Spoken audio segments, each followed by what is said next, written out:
questions? No boss, no problem. If anybody gets in the way, you know what to do.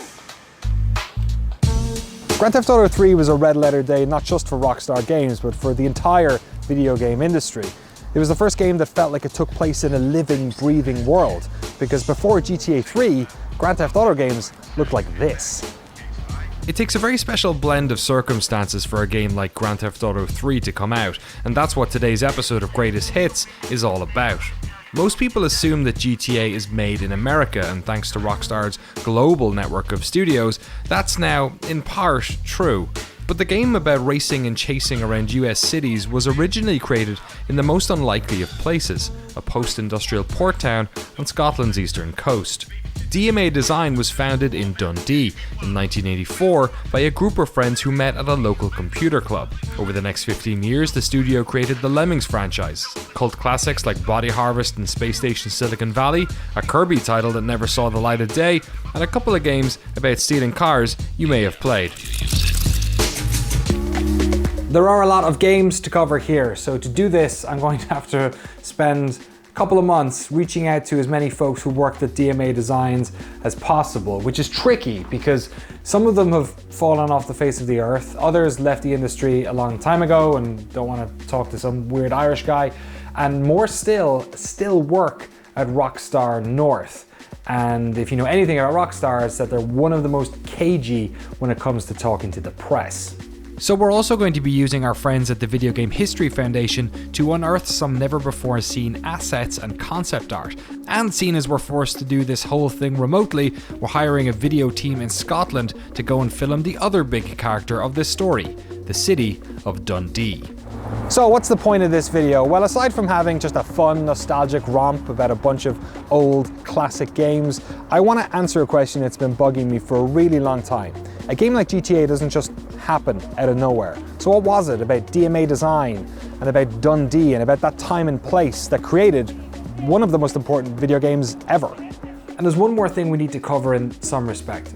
Whenever we talk about Grand Theft Auto or Rockstar North, there are certain names that sort of bubble to the surface. People like the Hauser brothers and Leslie Benzies. I want to know how influential these people were at the start and when they joined the story. And really, who are the names we don't know about? Who are the unsung heroes of the story of DMA and Grand Theft Auto? When did the story of DMA Design end, and when did the story of Rockstar North begin? All right, I have a lot of research to do and Scottish people to interview, and you have a lot of Celtic accents to listen to, so let's just roll the intro. It's the only reason any of you watch this show anyway.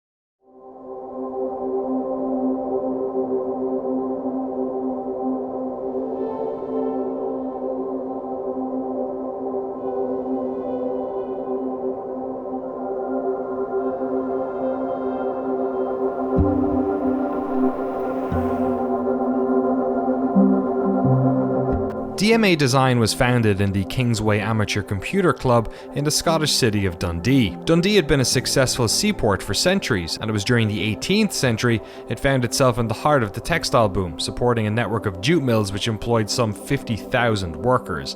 But when the textile industry collapsed in the 20th century, it left tens of thousands of labourers out of work and desperate. The manufacturing industry that came in to fill that void would set the course for the city's future. It could have been anything: cars, sofas, washing machines. But 2 days before Christmas in 1946, it was the American watch manufacturer Timex that opened its first plant in Dundee. Crucially, in 1981, the plant took on a contract for Sinclair Research Limited, and suddenly the factory was producing computer systems for the UK market. So while in other towns it was cars, sofas, or washing machines falling out of the back of local delivery trucks, in Dundee, it was ZX Spectrums. So first things first, if I'm going to be able to tell the story of the early days of DMA Design, I need to talk to one of those four founders. And thankfully, through Twitter and emails and whatnot, I've convinced two of them to have a chat. Mike Daly and Russell Kay. I went to this computer club in Dundee. It was in the college. I think it was in a chemistry lab. And you've got to take your computer along, but also you had to take your TV with you. So it was the old CRTs that took on a couple of bus journeys to get there. So I met Steve, Russell and Dave at this club. And so him and Russell and that, we all kind of got together because we were really interested in this making stuff for computers, rather than everybody else at the club that was just swapping games and things. And I just kind of went from there. Russell and Dave were doing a game called Moonshadow on the Spectrum. Eventually came out as Zone Trooper. And for somebody coming in to see somebody actually making a game that's going to be a commercial game, it's like, oh, look, they're doing stuff. Especially up in Scotland, there was no companies up here. So any kind of dev on it was interesting. We all really wanted to work on the actual games, not just sit and play games, which is what half the people did at the club. I worked on the Spectrum, Mike did stuff on the Commodore 64 and Plus 4 and things like that. Dave actually worked at the Timex factory. He had the inside scoop on how things were actually put together and things like that. He left Timex. We took on a contract to convert a Commodore 64 game to Spectrum. That was taking a very long time, and Dave wasn't really interested in actually doing it. He wanted the new shiny. He bought an Amiga. That was when he came up with the idea of doing Menace. Using his redundancy from Timex, Dave bought an Amiga 1000 and got to work on his first game, Menace, under the company name Acme Software. This was pure bedroom programming. Dave would code in his parents' house, while Mike went to Russell's house to code using a plank of wood balanced in a drawer as his desk. Dave eventually managed to sign a deal for Menace with famed Amiga publisher Psygnosis, and after the deal was signed, they changed the company name to DMA because a company in America was already using Acme.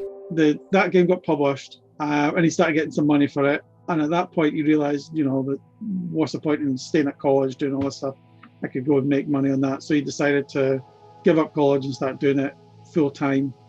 And he started on Blood Money, and he was getting kind of advances and stuff for that. So halfway through Blood Money, he decided we would start the office, and asked me if I wanted, if he was starting an office, do I want a job there? Oh, yes, please. What usually happened is myself and Russell would be doing ports, and Psygnosis would be paying Dave or DMA for these.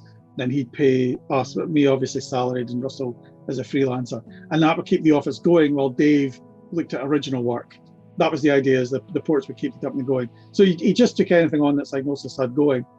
As more work came in, they'd hire whoever seemed capable of doing it. Russell's mate Gary Timmons would hang around the studio playing with pixel art, and then Dave offered him a job. One of the reasons they did so much work for Psygnosis was that it was the closest publisher to Dundee, still about 4 hours across the border into England, down into Liverpool. By August of 1989, they had grown into this humble office sat above a baby shop. This is where Dave coded Blood Money with the help of remote graphic designer Tony Smith. This is where the growing team of game developers worked on ports, made tech demos, talked about other games, and bounced around ideas. David decided that his next game would focus on the AT-AT-like walkers from Blood Money, and had animator Scott Johnson, recently hired from the local McDonald's, create some enemy sprites to walk around underneath the walkers. But Mike Daly thought that these 16x16 sprites weren't quite small enough, and so unlike the scale of Star Wars' AT-ATs, the walkers didn't look particularly tall and impressive.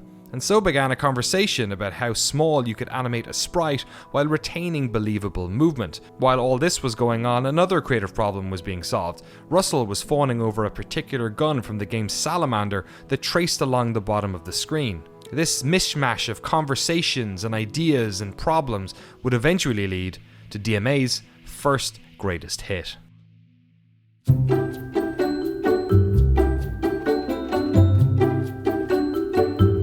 We've been having this argument that how many pixels do you actually need to make something that could move properly?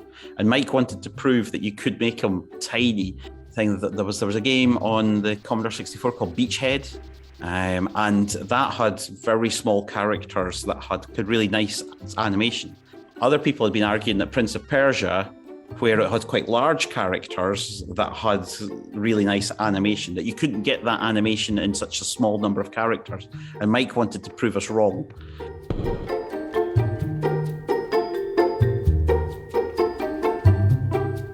The chap who did all the animation, Gary Timmons, he was always amazing to watch while he animated, because he would have a pixel for an arm and a pixel for the other arm, and then the legs, and then the head, and he would animate these pixels to get them to just the way that he wanted them to walk. And he would spend hours and hours just moving this one pixel, and no, it's the wrong place, it needs to be there. There you go.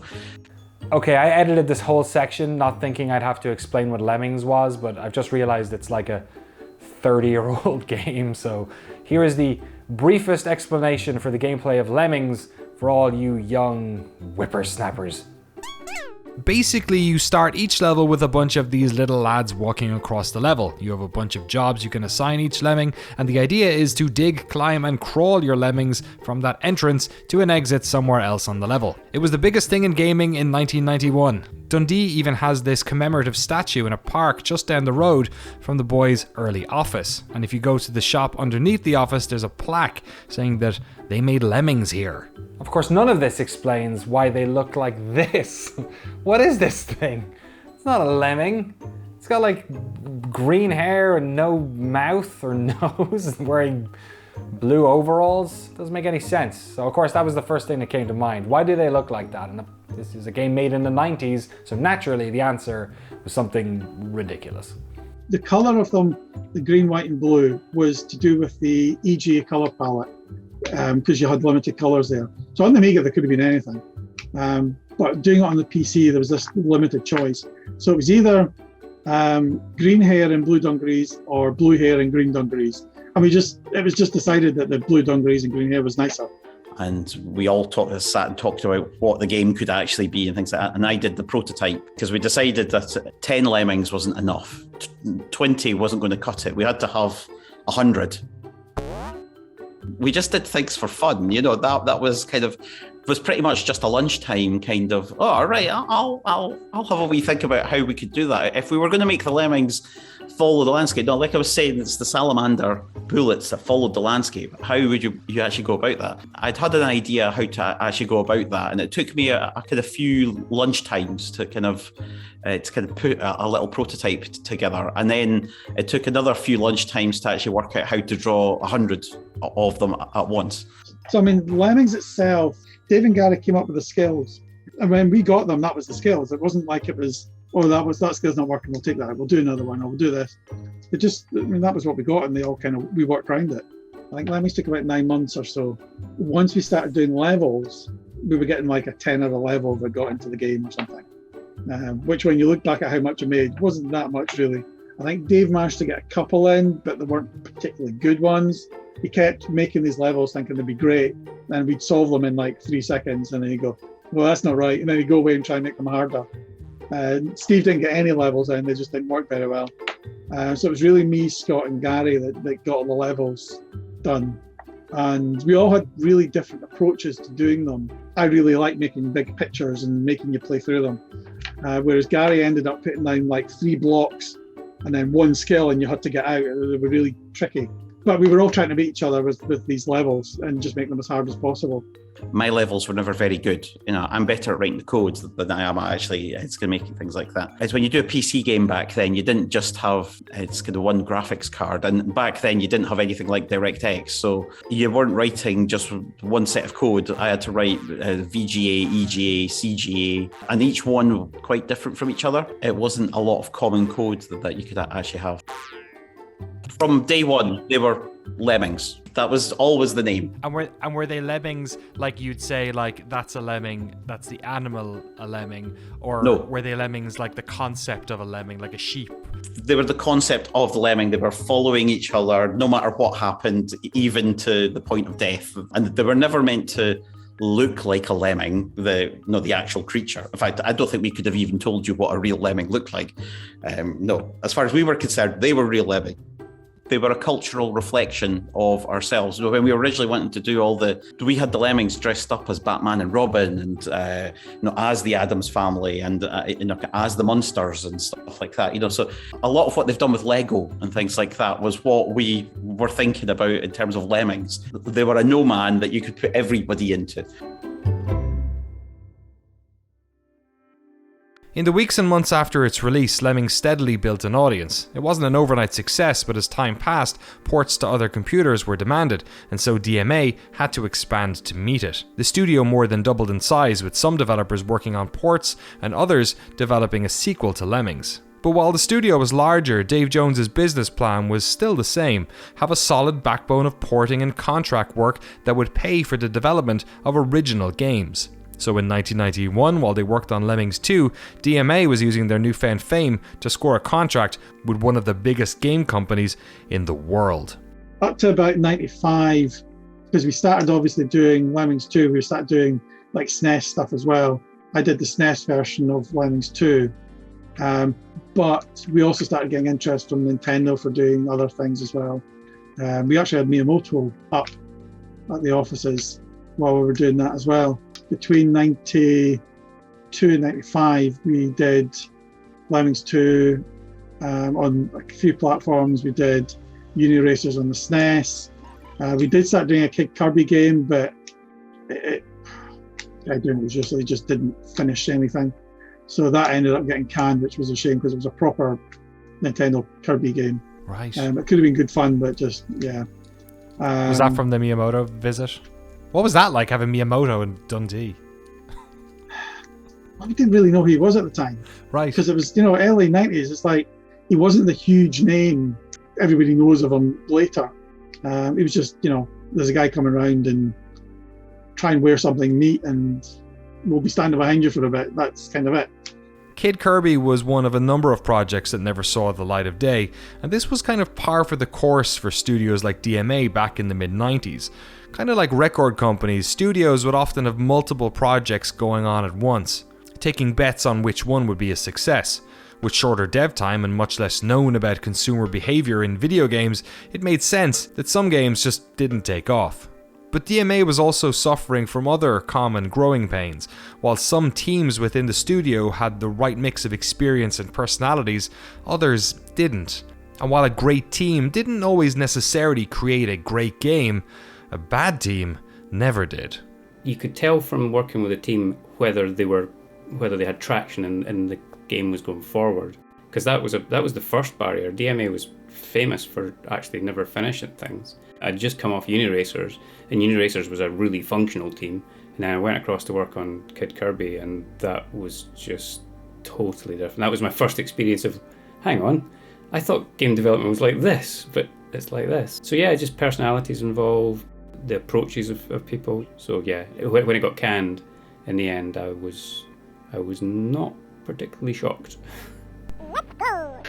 At the end of Lemmings 2, I wasn't particularly, because I'd had quite a lot to do with the original Lemmings, and I wasn't really particularly happy with Lemmings 2. We had so many skills in Lemmings 2, it was unbelievable. And we actually discovered at the very end that there was about 10 skills that we hadn't actually used in any levels. We had to just go back in and just go and add them in. I hadn't been particularly happy with the way in which Lemmings 2 had actually been run, and I decided to leave. And that was when I started Visual Science. After Lemmings up to 95, we grew from those 5 to 10 up to 95 would be in about 50 or so. And then when the GTA stuff kind of got signed with BMG, GTA, Tactics and Clan Wars all got signed. And that was a big deal. I mean, that was a couple million quid's worth of contract. And the company went up to like 130, 140 folk. So we had lots of offices, second building, lots of dev stuff as well. So it grew hugely. I vaguely remember job interviews, but we were totally making it up as we went along. That's the honest truth of it.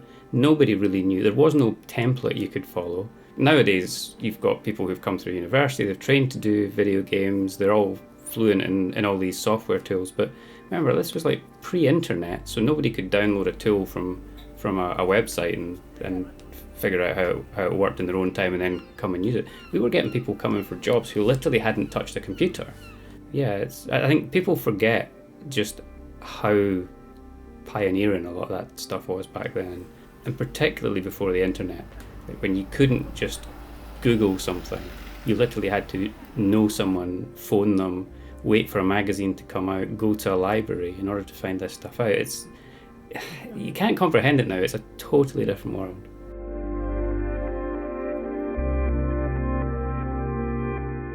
Alright, you probably noticed the new guy, right?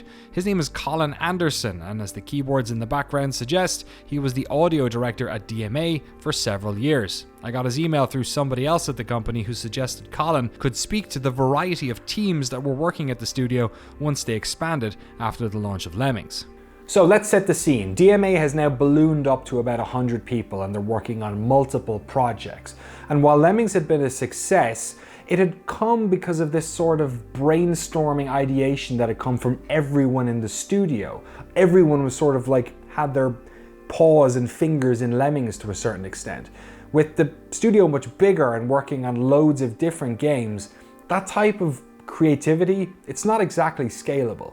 On top of that, the studio had had a lot of turnover and new hires. Some teams were functional, while others dysfunctional. And hey, while we're at it, let's throw in the thing that killed more studios in the UK than anything else.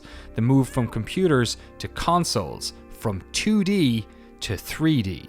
To solve this, the studio broke into different teams and took on a lot of projects over the next era. During the next few years, a 2-game deal with GT Interactive was signed, as was a 4-game deal with BMG Interactive. The next game we're here to talk about is the most notorious of the bunch, even if nobody expected it to be. So Mike and Russell, who I managed to get a hold of early on, they were also able to speak to Grand Theft Auto, and so was Colin. But at this stage, I really wanted to talk to more people at DMA, people who'd worked on GTA and other games there at the studio. And this is where I started to run into a little bit of trouble, because GTA was a funny team. A lot of them hadn't made a game before GTA, and some of them didn't make one afterwards. And I also wanted to see what it was about the other teams at DMA. What was it about certain teams that made games that were hits and other ones that maybe weren't so much? There's one thing though that was commonplace with everyone I talked to about GTA, is that for all the folks who worked on it, right up until when it was done, nobody thought this was a hit.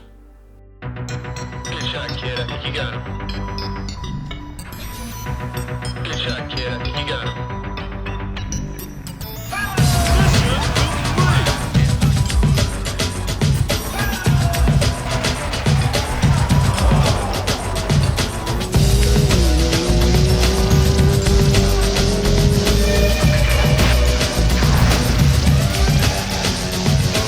The original pitch for Grand Theft Auto was a game called Race and Chase, a top-down driving game set in a contemporary city where you could chase cars, play as cops, or be the robbers. In recent years, the original design document for this game has surfaced, but as part of their research for this documentary, our friends at the Video Game History Foundation uncovered a bunch of new assets, including some original sketches from artist Donald Robertson and these 3D pedestrian designs by Stuart Watterson. According to lead artist Ian McHugh, they planned to render out frames from these animated models for the pedestrian sprites, but it never quite worked, and then Stuart left the project, so they ended up hand drawing the sprites in D-Paint instead.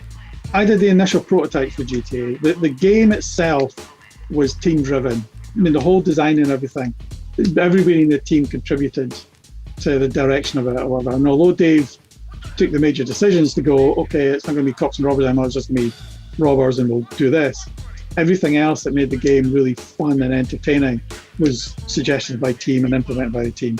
The initial part where I did the graphics engine, so it was this top-down engine. It obviously went through a couple of iterations, but the spinny isometric one first, and then we had the top-down, what we call Lego vision, because it was made out of blocks. That top-down perspective meant you could concentrate on the city and all the things moving within that view and make it busy. The engine itself being top-down allowed GTA to work.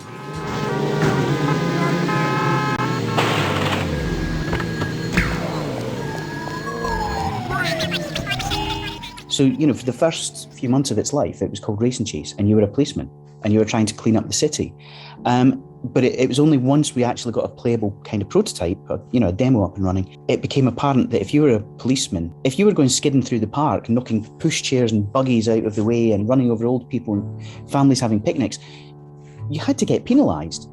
Because it didn't make any logical sense. You know, the cognitive dissonance just was vast. So, you know, the decision was made by the team, and the team had autonomy over all of this. Let's get you to play a criminal. Let's see how that feels. And yeah, that was the turning point.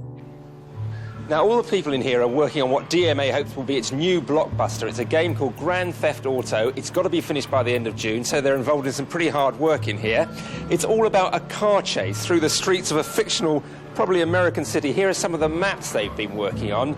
And Dave here is one of the software designers who's been trying to put it together. Dave, just explain. One interesting thing that I think a lot of people kind of overlook in this story is the team that did Grand Theft Auto, none of them had made a game before.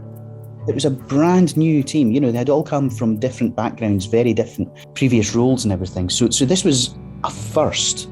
It grew and evolved. And if one part of the game wasn't working, like the car handling, it was awful. The initial driving model just didn't work. And then a guy called Pat Kerr came along and says, look, here's something that works. Pat Kerr, who was a coder who was working on Cobra, which ended up as Wild Out of Country. There was a little prototype of a box, and it was he'd just been messing around with physics handling, and had done some sort of really OTT, Hollywood-style, crazy skiddy. So this is a beautiful little car that you controlled, and it sort of rear-ended at fishtails, really nice. Like this is getting around, and you're like, oh, this is fantastic to play with. This is brilliant. This needs to go in. And that made, all the difference, because the handling was so bad. And just basically gave this little driving car thing, went into the game, and it was really nice. And that fixed an awful lot of the issues, because part of the GTA is obviously the driving has to feel really good. And the original GTA, it was great fun to drive about. And there's fantastic things like I don't know if you're aware about the aggressive police in GTA. That's one of the funniest things, where police cars are just so crazy, because the car was trying to drive through, so it's a bug. They weren't meant to be doing what they were doing, and the police car was trying to drive through you because the route finding was messed up. So of course it feels like you're being attacked by a police car. Like, fantastic feeling. So all these lovely little accidents, and different people feeding in different things. I think the other part that really cemented the game was all the radio stations and stuff that went in as well. So Colin Anderson and these musicians, I think 6 of them, did all these kind of full music radio stations. And that was just a huge addition as well. If you look back at that original design document for GTA, the mention for audio is something like there will be 1 megabyte of RAM available for sound. That's the audio design. So it changed a lot along the way, because we certainly didn't start out with the idea of radio stations, and it wasn't going to be CD based when I started on it. There was going to be a floppy disk version of it, so there was no way that we were going to be using CD audio. One of my best days at work ever was when Dave Jones turned up and said they were cancelling the floppy version and it was going to be a CD release only, and I think the N64 version vanished as well. And that was great, because suddenly DMA Design had a problem, which was they had a game that looked 2D, even though it had that pseudo top-down 3D thing that when you saw it moving actually looked pretty good, but when you saw it in a screenshot it looked pretty naff. So they had this game that looked like a 2D game on a CD, and no matter how high res you made those textures and maps and whatever, it was never going to come anywhere close to filling that CD. And back then, like, when people paid for a CD game, they expected it to use that technology because CD was cutting edge. So we needed a story that made use of it, and we didn't have one. So I just put my hand up and said, I think I know how we could make use of that CD. And then Craig Connor, who had been working on the game, one day the whole team just turned up, all new starts, and they all sat at their desks, and Craig was on that team. It was just random. He didn't come in to work on that game, he just came in and sat at that desk. If he'd sat at another desk, history would have gone in a completely different way, So I'd given Craig the task of writing kind of 10 or 20 little sketches of music, just tasters of what kind of music could we use in this game, because the premise at that point was still to use a single type of music across the game, because nobody put in different types of music in games at that point. That would have been crazy. And so he sat down and he wrote all these different types of music, some dance, techno, pop, and I just went to review them at his desk one day, and he was playing them, and they were all great. They were all great pieces of music, and I remember thinking, oh, it's a shame we're going to lose, that we're not going to be able to use all these. And without thinking about it, I just said to him, what would be really cool is, like, if we could get some kind of radio stations in the game where you could play all these different types of music so that you could have all this. 68.2 Dead Fly, 89 FM, Head Radio. And I wasn't thinking about it at all. It was something. It was an offhand comment. And I would have forgotten all about it except for Craig's face when I said it. I saw Craig's face and his eyes lit up, and that might work.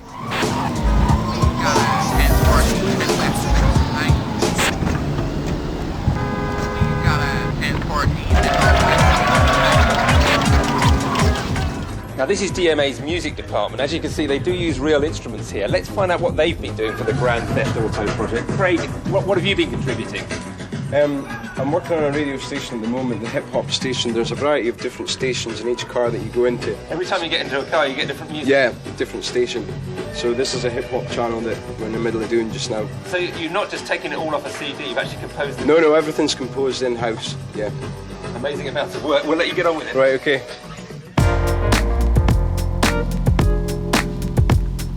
If you're interested in learning more about the audio design of GTA and the work that went into creating its various radio stations, check out episode 51 of the Noclip podcast, where we have an extended chat with Colin Anderson. GTA's development was long and difficult, but many at the studio told us that while the production was a bit of a mess, all the extra time they had to finish and polish it was what saved it from being a commercial flop. Brian Baglow was hired as a writer and joined the Grand Theft Auto team at a point where all the game's missions were already completed.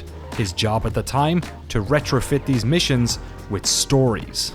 Each of the cities, you could go around wherever you wanted, but the missions were incredibly limited, so your character could run to a building, get in a car, drive a car to another location, get out the car, or drive into a building, come out, jump onto a motorbike, zoom to another point in the city, shoot a guy, and then, take a different car to the docks. And so what happened was the level designers were building that as a series of activities, and I was then backfilling and going, what are we doing? Now that was compounded by the fact that not only was it entirely non-linear, but the only way we could convey information was through a pager that had, as I recall, I think it was 120 characters or 110 characters. It was certainly under Twitter. And so everything had to be done through the pager, and the pager could be triggered by either driving over a specific tile on a map or by picking up a car. So what I did was I ended up going out and basically jotting down every single heist movie, crime caper, crime thriller that I could think of from the last 50 years and going, all the good bits. Remember the elevated train chase in The French Connection? Right, that's going in. It's the heist gone wrong from Reservoir Dogs? Yes, I'm having that. And so the whole thing was implied. There was so much in there that you could discover. Simply driving down an alley and smashing through some crates and watching them go through to, the kill frenzies with all the little remote control cars and everything. The fact that the more you played, the more aggravated the police got. Your wanted level went up. Realising that you could take cars through a spray shop and a bomb shop. And, there's all these little things that came together. It rewarded you. The more you played it, the more you explored, the more you experimented, the more stuff you found. So it made you feel like you meant something in the world. You were affecting change. The missions in GTA, along with the radio stations and size of the city, all contributed to making this game feel a little bit more real than it looked. When you talk about GTA now, people bring up all the controversy in the UK press at the time, but most of this was actually a guerrilla marketing campaign executed by BMG themselves. For the team in Scotland, the violence was nothing more than cartoonish nonsense, just like Lemmings was. And here's another thing Lemmings and Grand Theft Auto shared: a bunch of sprites following each other. The only difference was in Grand Theft Auto, you could run them over. We always viewed it as Tom and Jerry cartoon humour because it was so distant. You didn't really see it. It was almost Lemming-esque in its kind of death sequence because it was tiny little pixels. So it didn't really matter. You run over them and it was funny. It wasn't that Carmageddon in your face where you see somebody splattered on your screen. We never really viewed it as any kind of issue. I think to prove the point was the Garanga thing, running over the Hare Krishnas.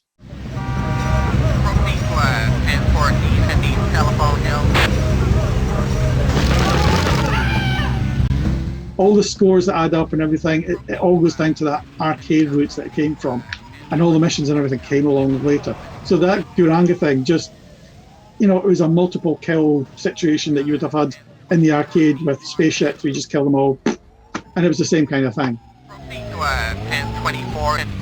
mark.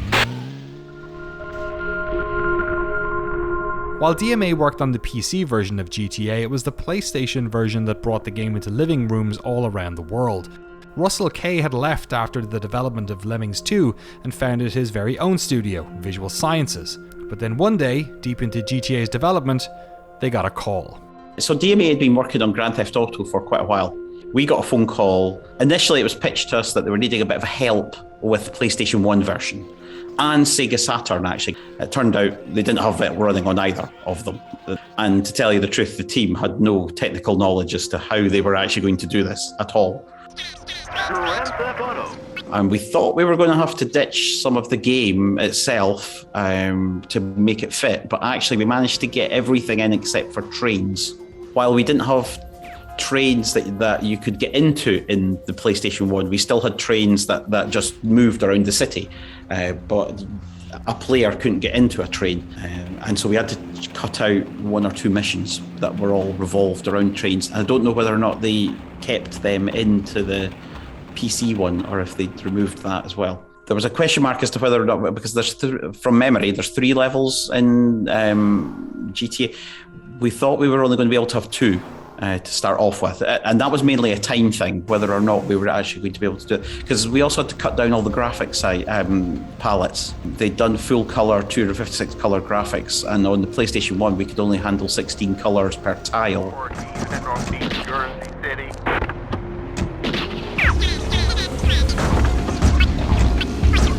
People believed that the police were chasing you around the city. People believed that the pedestrians were walking and they had sort of goals that they were going for. People believed that there was other cars that were moving around and had goals as well as to what they were actually going to do, and that you could follow them and they would be doing particular things, when in reality that was nowhere near what was actually going on in the background. It's at this point that some familiar names start to appear. Rockstar doesn't promote their developers all that much, and as such, there are only a few names that tend to come up when we talk about their games, and usually for all the wrong reasons. Sam and Dan, the Houser brothers, have a long history of work on the franchise, while producer Leslie Benzies became notorious as a key player due to a 2016 lawsuit. We'll get to Mr. Benzies a little later, but it's at this point that the Housers enter the picture. Sam Houser, son of an actress and wealthy London lawyer, had been working at the record label BMG for a few years when he had the chance to transition to their new interactive initiative. It appears that around this time, Dan, his younger brother of 2 years, wanted to get involved. At Visual Science, we ended up hosting a team from BMG Interactive on the QA side of things, with one Mr. Dan Houser, as being, he was embedded with us, who just sat with us and it's going to play through the game, and it's going to help us find all the bugs. Sam Houser was just a producer at that point. The DMA guys keep saying that they hardly ever saw Sam, but it's because we had Sam around at our place all the time. I don't know if it was just because his brother was there as on the QA side of things, or if he saw the PlayStation 1 as being the his kind of lead version or what. I don't know exactly, but he was very keen on making sure that we had the the PlayStation 1 version. It's kind of looking good. A lot of people played the PlayStation version. I think the PlayStation version was by far and away the most popular one. So I think that there was a generational thing going on there. I tend to find that if you were a child, you played the PlayStation one. You weren't playing the PC one, but dads were playing the PC one.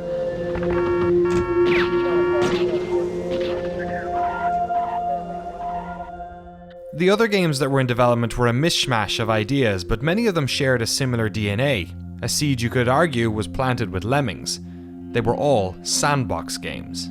Pretty much everything seemed to be moving towards this whole idea of this what's generally called Sandbox Games these days. And if you've ever been involved in making one of these games, and I've been involved in quite a few of them, including 3 Crackdowns and 2.5 GTAs and so on, they are a nightmare. The company was growing. It was trying to mature, taking on lots of people. It's not, some of these people had zero experience but plenty of talent. In order to try and generate some more money to keep the company going, DMA did a deal with GT Interactive for 2 other titles, Attack and Clan Wars. So Attack was kind of like it was inspired by a Japanese cup noodle advert of all things. As it turns out, Pikmin ended up doing a very similar sort of thing, but better. But Attack was like little cavemen that wandered around in a group, and they worked like a little flock, and they sort of attacked dinosaurs and stuff. And Clan Wars was basically CNC with a kind of Scottish vibes. Both of those, again, 2 unique, original, interesting titles. We never got a chance to play those 2 games, but there were 4 other titles released by DMA Design during this era, and they're all mad. So to help me explain them, I entrusted the help of Brian Baglow, who worked at DMA Design and subsequently was PR manager for Rockstar, to tell you all about Space Station Silicon Valley, Wild Middle Country, Tactics, and of course, Body Harvest.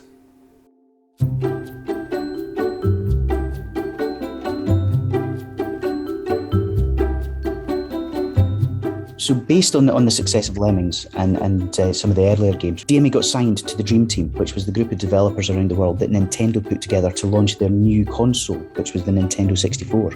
And so they came up with a game called Body Harvest, which was essentially a 3D free-roaming sandbox game in which you played a time-travelling commando who had to go back to various periods in Earth's history and defeat huge insectoid aliens. There were elements of GTA in there because you could wander wherever you want, you could pick up vehicles, you could go into buildings. It also had a sort of a very distinctly cheesy 50s sci-fi theme. It's got a bit of a cult following. I ended up going out to try and pitch the game to Midway because Nintendo kind of stepped back. There was a constant sort of a bit of a battle because they wanted it to be more Metroid. Every time we sent something over to them, they wanted it more family friendly. And in the end, they just kind of went, no. It was a weird one because it spent so long in development, right? It was about 3 games over its lifetime. I remember many people being on various trips and just going to Japan to speak to Nintendo. It was a really stressful time. That was one of those ones where I was glad to be a few steps removed from it. I'd hated to have been stuck in the front lines. I remember seeing what it did to John, who was lead programmer on it by then. That was hard going. So Tactics was, even by the standards of DMA Design, deliciously bonkers, okay? It made no fucking sense. You controlled a giant hovering crane in one of 4 time periods, a dinosaur, a dragon, something else, and a UFO, and you could roam around the landscape. You played it on a PC, so you used the mouse, and you could swoop around the landscape and use your giant magnet to pick up tank parts. Or you could pick up boulders and take them to the Partomatic, which was a big spinning disc somewhere on the landscape, drop boulders in, they would recycle them into tank parts. And you could then also go and pick up sheep and drop them into the hopper and they would turn into tank parts. Or you could drop them onto the treadmill on the outside and it would speed up the production of your tank parts. And your tanks came in tracks and engines and weapons and sensors, and you could put tanks together in any format. So they were modular, you could build them. And then you could go off and play as a real-time strategy game to go and conquer people next to you. What was difficult about that? It was definitely my favourite of the 4 games that BMG signed. Tactics was the one I was really excited about. I thought this could be great. Unique selling point was going to be the dynamically created chain with a magnet on the end, and it was going to be, the skill was going to be in using that to pick things up. And unfortunately, it was one of those ideas that sounded much better when somebody described it than when you actually sat down to play it. When you realise that the main thing that your game hinges on isn't working, that's a hard day, because then you've got to go right back to the drawing board and go, right, how are we going to make this work?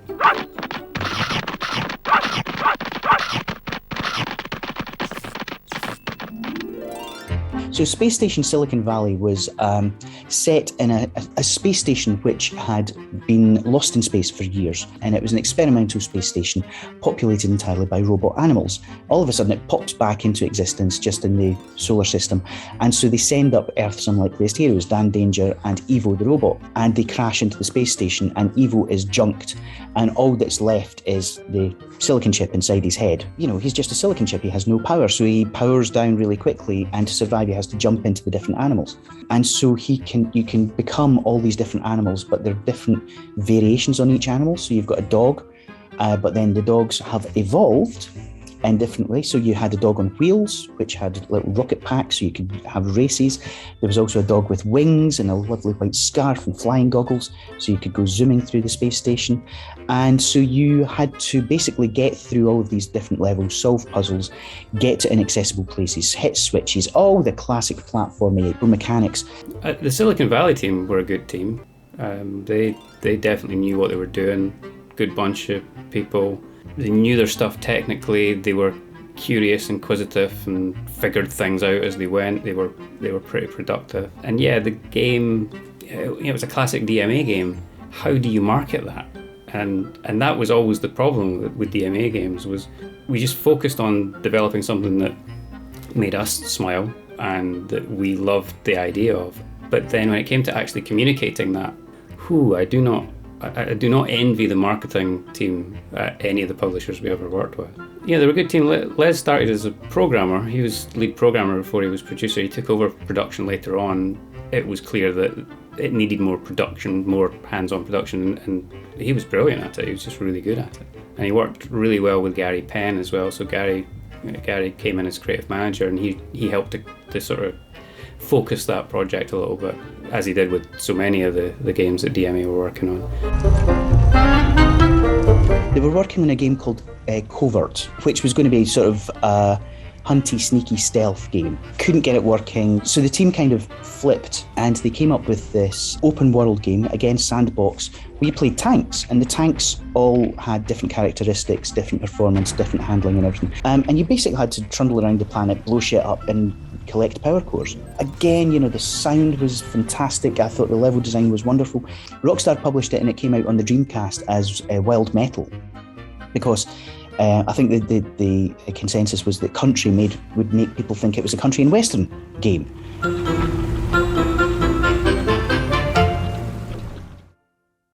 All of these games are very different, but they do share one commonality. None of them got a sequel, but just like their greatest hit Lemmings, Grand Theft Auto did.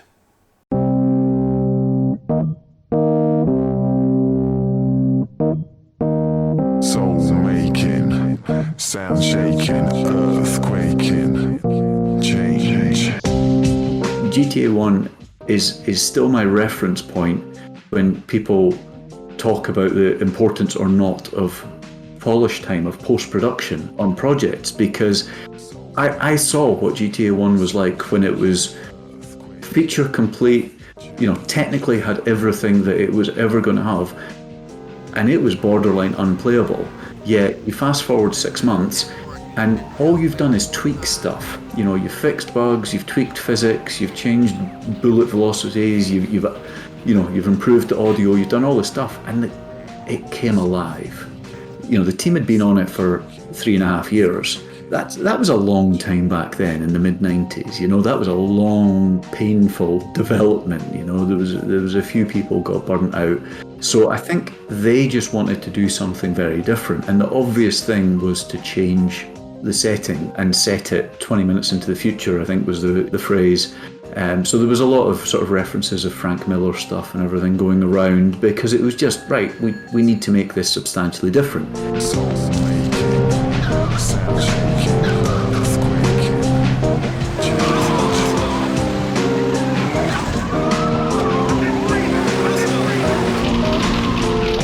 I mean, it was a great team. So it was 2 years, and to be honest, that was the biggest challenge. I remember sitting down with the marketing team at Take-Two, and they needed us to commit to a launch date 12 months out. I mean, it was completely unheard of. But the logic was sound, because they said, right, we want to put this in the sand, because by this point the first game had been a success. They wanted to put this marker down and tell everyone else, right, this is when the second Grand Theft Auto game is coming out, so keep your games away from this. This is our date.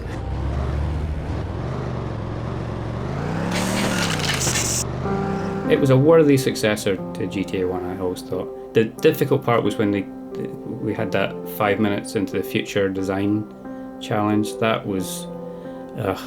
you get so much design done for free when a game is set in a contemporary. Like, you know how weapons work, you know how cars work. If you don't, you can go and look, you can listen, you can ask. But as soon as you go 5 minutes in the future, it's like, okay, how do these weapons work? So what should they sound like? Should they be lasers or well, not? And it just takes, how do the cars work? Are they electric now? So there's so much more design to do on a game that's not contemporary. And yeah, we learned that big time on GTA 2.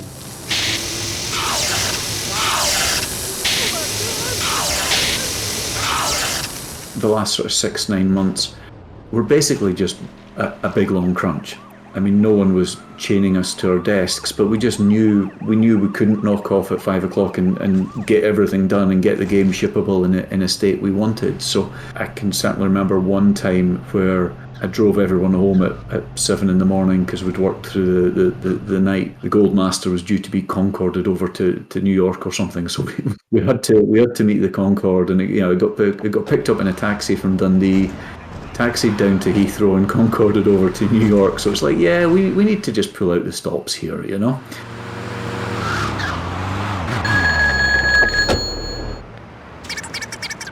The thing that I liked most about it, that never actually panned out how we'd hoped, but it was the fact that there was no prescriptive mission order. You know, in the first game, you had, certain phones would ring and you had limited choice. You had a little bit of choice what you could do. And obviously between missions, you could go off on tangents. What we tried to do with the second game was really open that up, and depending on how you sort of favoured with the different gangs, you were taking different missions. So we wanted you, the player, to be much more in control. Job complete. And we understood the gameplay a bit better by that point. So yeah, I think it was a richer environment, richer set of missions. Most of the design decisions were made with the whole team. That we basically evolved the game on the fly, and I think it was every Wednesday morning I would just go down to the team room and we'd all get around the whiteboard and go, right, and we would just brainstorm stuff. So some of that would be vehicles, what's some of the functionality that the designers need to build into the mission structure.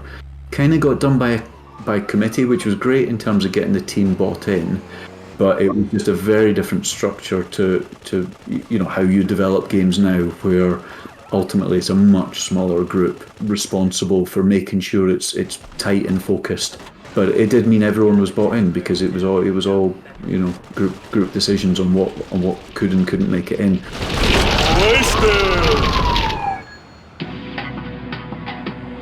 In the city, respect is everything.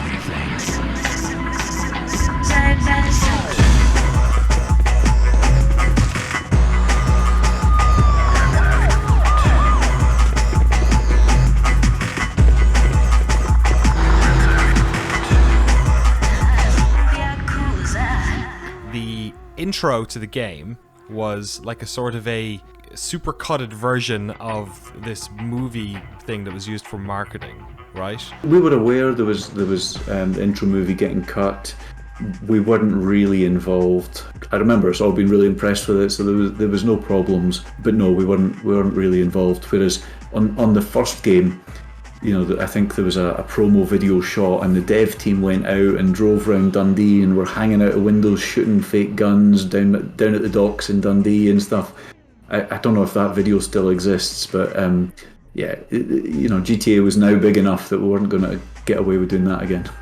That makes sense that you weren't involved, because it always seemed a bit like sort of incongruous as well. Like that was sort of a contemporary New York, clearly gangster type thing, but it felt different to the retro futuristic stuff. Yeah, well, the publishing and the marketing was all done at New York. The picture, the cover art was taken from the top of the Empire State Building, just looking down. To this day, everyone thinks the game is developed in the States.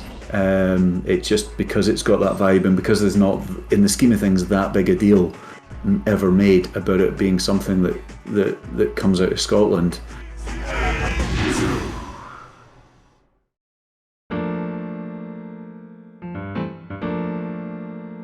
History records Grand Theft Auto 3 as the final game from DMA Design, but in truth it was GTA 2 where this story ends. DMA had been passed from pillar to post over the late years.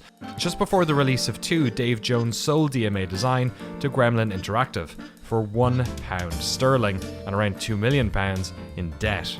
And just after GTA 2 launched, Gremlin were in turn acquired by the French publisher Infogrames. But family-friendly Infogrames were concerned about the negative publicity Grand Theft Auto may attract to them. So they looked to offload the studio pretty quickly. This is when Take-Two Interactive, who wanted Grand Theft Auto, bought DMA and made it part of their new label, Rockstar Games, which was being headed by two brothers recently hired from BMG Interactive. Early copies of Grand Theft Auto 3 have the DMA logo on the back of the box, while later copies would feature the studio's new name, Rockstar North. But from all the people we talked to, the truth is that DMA came to an end when the studio moved from their native Dundee to set up shop in Scotland's capital, Edinburgh. This is where Rockstar North still calls home. This is where many of our interviewees decided to part ways with the company for one reason or another. Some of them had simply just crunched on GTA 2 really hard and needed a change. Others still cited Take-Two's corporate culture. They didn't really vibe with how self-serious it was and they wanted to do something else. Others still just didn't want to move to Edinburgh. But some of them did work in the early stages of Grand Theft Auto 3, so I was hoping they'd be able to answer the question that has been bugging me since we started this. Who was it that stuck around? Who were the people who were there in the story of DMA that shepherded Grand Theft Auto into this new era?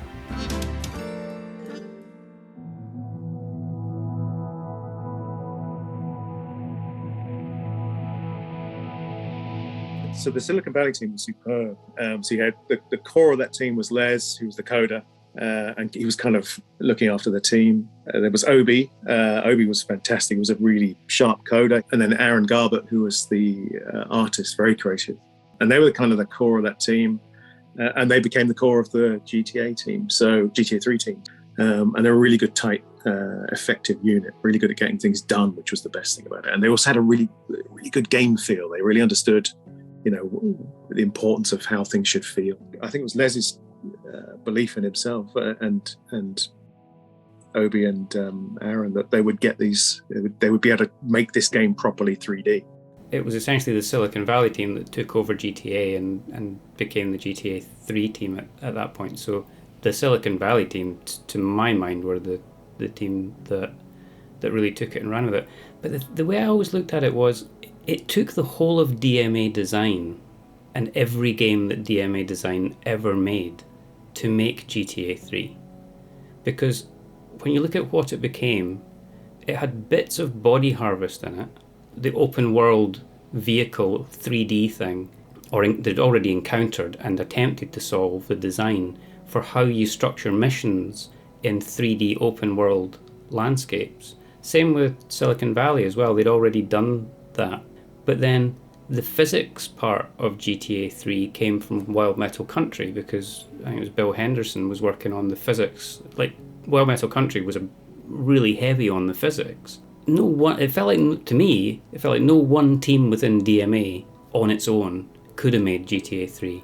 The only reason GTA 3 happened was we had a great team who were really good at like focusing and producing and organizing, that had all this support around them from all these other projects that we'd learned hard lessons from. There were just a lot of people who didn't know how to make games to begin with, because we were hiring people who had never made games. But by that time, in 99, 2000, we had people who had made and released games and they knew what to do. And then it was a case of getting the right people together to lead certain parts. Yeah, I don't think the GTA 1 team could have made GTA 3, and I don't think the Silicon Valley team could have made GTA 3. To me, it took DMA Design as it was then, the whole of it. To my mind, it was that institutional learning from, the whole way through, and all the mistakes that had been made on all the projects that culminated into that one thing and really got that one over the fence. Like, the commercial success of it is almost by the by, but just the technical, what it became was incredible. fantastic to think that DMA ever produced a game as good as that.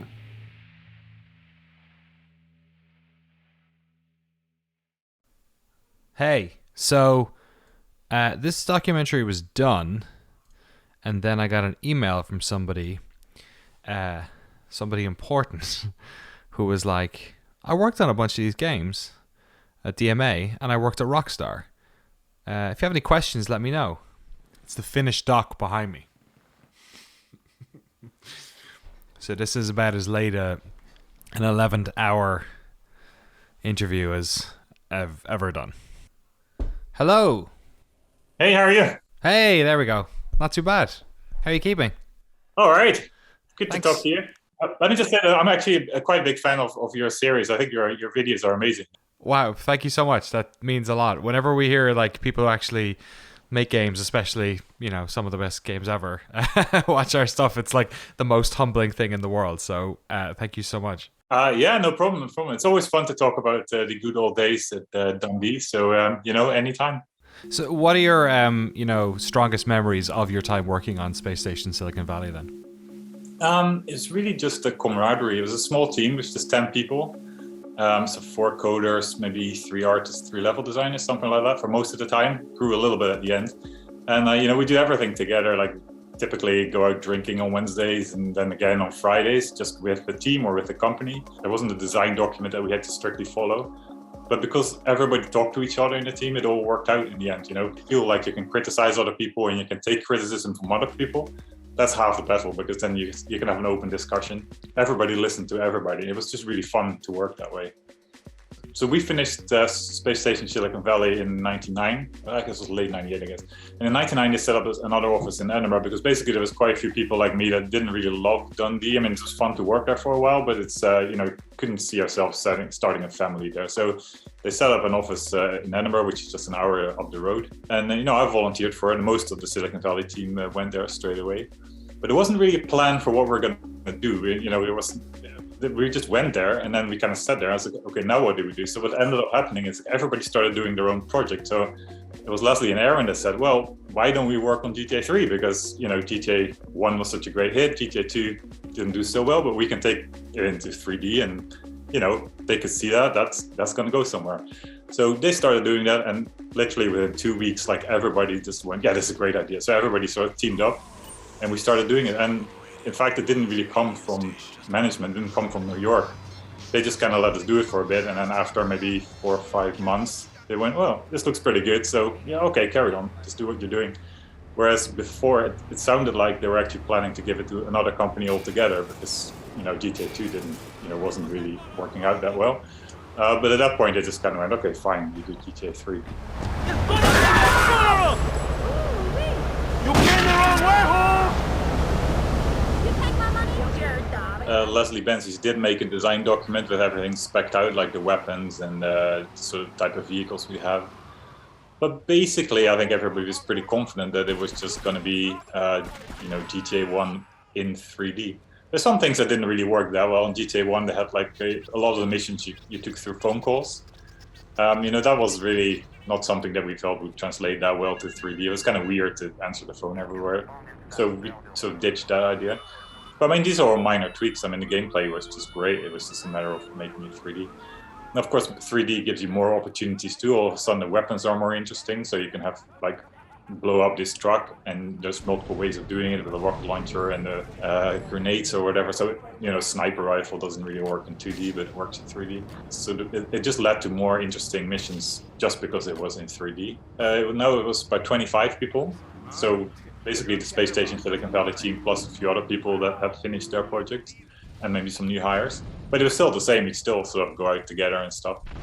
But it was just incredibly hard work. In fact, it was a lot shorter than Silicon Valley. Silicon Valley was about 3.5 years maybe, and GTA was just 2.5 maybe.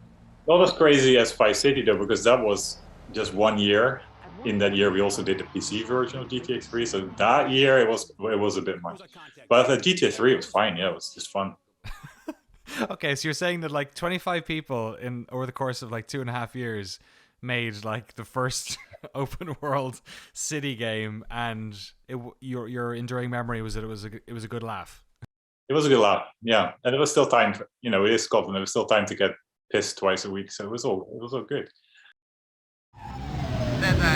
1024 in South Market. From my conversations with the early DMA folks, I'd come to understand that on the first 2 Grand Theft Auto games, Sam Houser had more of an A&R or producer style role for the publisher BMG, while Dan did some Q&A work on the first game and had written the second game's intro from Rockstar's offices in New York.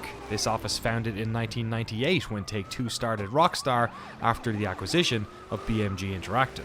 Dan has a writing credit on Grand Theft Auto 3, while Sam an executive producer credit. So I guess I wanted to know how involved the New York Rockstar office was in the development of Grand Theft Auto 3. And ultimately, what was work like under corporate ownership, especially for a bunch of folks who had worked at DMA? They were pretty much hands off with GTA 3, I would say. It was really up to us. And the game was completely designed around the missions. Like, people would come up and say, oh, this would be a cool idea. Maybe we try this. And we tried it, and if it was fun, yep, that's in. If it was not fun, it's out. Nothing to do with the story, basically. And then it was up to the story writers to... But it wasn't really a story. It's like you meet a character, you do 5 missions, you meet another character. In the later games, New York sort of got more involved and took more charge of it. And they had their ideas about how the story would be playing out, and the characters were more important. But at GTA 3, there was very little of that. It was mostly wrapping a thin story around the missions, really. Doing small games are like really fun because there's only so many people, so every person has like a lot of responsibility. So I can look at GTA 3 and say, oh, I did that, I did, whatever, the clouds, the vehicle AI, I can make a long list of things. But then as we moved along, like got more programmers, more artists, so everybody did a smaller piece. So at the end, I only did like a little bit. So it's just way more fun to work on smaller projects. And after GTA 4, that for me was a little too big a project. What's your memory of DMA? Do you think DMA came with you as well to Edinburgh, that it was still DMA during GTA 3? And what is your sort of like memory of what DMA was, I guess, as opposed to what Rockstar North was?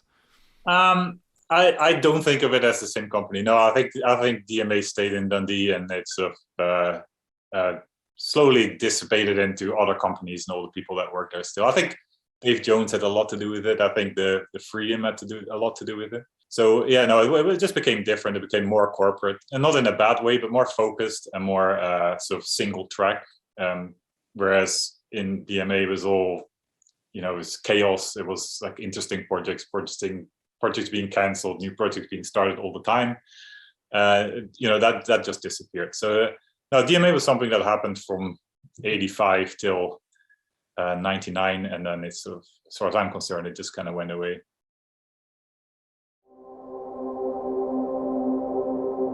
When I started this project, I wanted to celebrate the legacy of DMA Design, and obviously what I thought that was celebrating all the games they made and ultimately the one franchise that took over the world. But from talking to all of these people, the folks you've seen and others I've talked to privately or over email, there's another legacy here, a really important one. It's not just the games that they made, but it's the place they made them.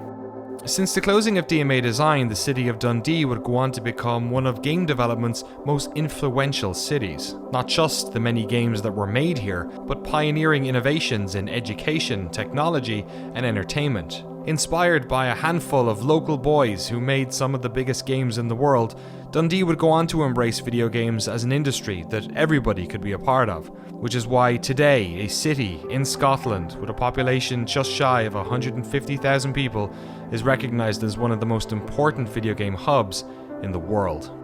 Way back in the mid-90s, Scotland had 6 development studios. DMA was the one that they did Lemmings, and Lemmings was one of the very first superstar breakout international smashes, 22 platforms, millions of sales. And that's still fondly remembered. There are pubs in Dundee that are decorated with Lemmings on every surface.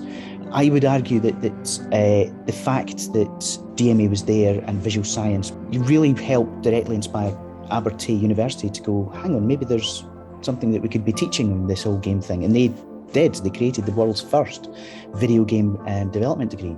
Dundee remains the beating heart of Scotland's games scene. You know, around about 50% of all the development in Scotland is in and around Dundee. Dundee has reinvented itself. It used to be known for juke jam and journalism, you know, so it was an industrial city. Before that, it was a shipping, whaling, you know, port city. But it's now, you know, the waterfront is a place of culture and creativity. And not only have we got the V&A Museum right on the waterfront, it's now getting a 4,000-seat esport arena. One of the first in the whole of the UK.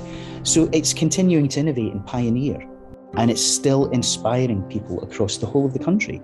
You know, we made Grand Theft Auto, we continue to make Grand Theft Auto. It happened here, it could happen to you. You can do it as well.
Proceed to 1024 and southbound.